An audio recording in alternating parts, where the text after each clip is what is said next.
to make some Jesus sauce. You say to yourself, put about 2 tablespoons of olive oil, that's all I had left in that bottle, into the bottom of the bottom kettle.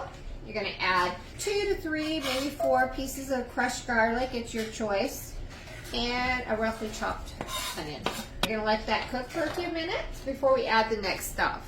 You're going to want to saute, kind of move this around, let it start cooking. You want your onions and your garlic to start caramelizing before you add the next step. Now you ask yourself, why is that called Jesus sauce? Well, long story short, I was making it for the first time because we lived in Vermont at the time, and I didn't want to go anywhere, and I needed some marinara sauce. So I thought, well, hell, I could probably make some. I probably have stuff here. So I looked up a recipe, and I found it.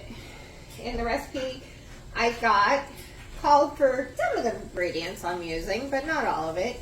And it called for water, a half cup water. I said to my husband, I said, hey, can you get me a half cup water? And he said, how about if I just give you have a half cup Merlot, red wine. Why don't you put that in there? And I said, well, that's a great idea. So that night when we served it to the kids, they were like, this is delicious. And we told them what happened. And they go, oh, Andy turned the water into wine. And he goes, no, Jesus did. And ever since then, it's been called Jesus sauce. It's a comical thing. We can be in the grocery store and one of the kids will go, hey, do we have the ingredients for Jesus sauce? Oh my God, everybody stops in their tracks, looks at us and goes, what's Jesus sauce? So that's the funny thing.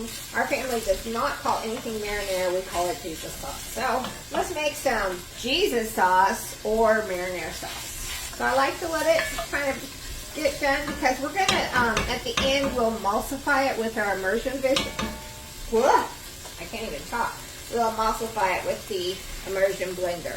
Now this usually makes way more sauce than we need, so it does freeze in the freezer. Once it cools, I put it in the freezer, and we'll use it for probably 2 meals, maybe 3, depending on what I'm doing.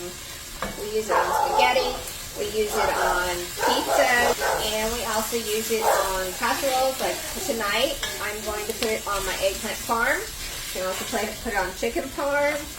You can put it in lasagna. You get the picture, guys. You can use it on anything you want. And I'm very sorry about my daughter's dog that's going crazy in the background. Her mama has been gone for 2 weeks on a cruise for her 30th birthday. And so this one is getting to the point where she's had enough of grandma. And she's ready for her mama to come back. So she's driving me crazy. Okay. Kind of see it getting brown on the bottom. Turn your heat down if you feel like it's too hot and it's starting to burn your pan. You want your onions to cook. Okay, our onions are caramelized. So next what we're going to do is we are going to add our spices. So we're going to add 1 teaspoon of dried basil leaves. If you decide to use fresh, you're going to use 1 tablespoon. 1 teaspoon of oregano. Fresh oregano would be 1 tablespoon. This would be chopped up. You can use as much or as little red crushed pepper. Anywhere from 1/4 to 3/4. I'm going to use about half. And we're going to add a teaspoon of sugar. And if you want to know why we add sugar, sugar helps with the acidity level and brings out the flavor of the tomatoes. And we're going to add 1 teaspoon of salt. Okay, we're going to stir that in. I'm going to cook for just a second so they can get aromatic. While that's done, I'm going to get myself a ½ cup of red wine, Merlot. I prefer 14 hands, but you can use anything you like.